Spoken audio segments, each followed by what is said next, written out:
இப்போது ஃபோர்த் சம்மு இந்த decimal numbers எல்லாமே டிசெண்டிங் ஆர்டரில் எழுத சொல்கிறாங்க. முதல்ல நம்ம என்ன பண்ணலாம், நேரில் எழுதிக்கலாம், ஸ்ட்ரெயிட்டாக எழுதிக்கலாம். அப்போ தான் ஈஸியாக இருக்கும் கம்பேர் பண்ணுறதுக்கு. 17.35, 71.53, 51.73, 73.51, 37.51. சரிங்களா? இப்போ இங்கே பாருங்கள், இந்த டெசிமல் நம்பருக்கு முன்னாடி இருக்கிற நம்பரை செக் பண்ணுங்கள். அப்படியே ஈஸியாக எழுதிடலாம். 17 தான் இதில் சின்ன நம்பர் இல்லையா? இது 37, 73, 51, 71. 17 தான் சின்ன நம்பர். அப்போ இது ஃபஸ்ட்டு எழுதணும். அப்புறம் அதுக்கு அடுத்த சின்ன நம்பரு 37, செகண்ட் நம்பரும். அப்புறம் இதில் இருக்கிற சின்ன நம்பர் இது 51, அப்போ தேர்டு எழுதணும்.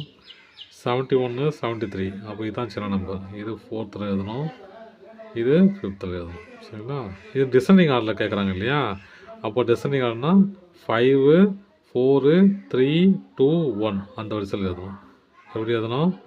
73.51, 71.53, 51.73, 37.51, 17.35.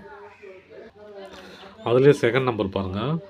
செகண்ட் கொஸ்டின் இங்கே பாருங்கள், 456, இது 457. அப்போ இதுதான் சின்ன நம்பர், ஃபஸ்ட்டு எழுதணும். இது செகண்டு. இது 546, 563. 546 தான் சின்ன நம்பர் இல்லையா? இப்போ தேர்டு, இது ஃபோர்த்து. 755, ஃபிஃப்த்து.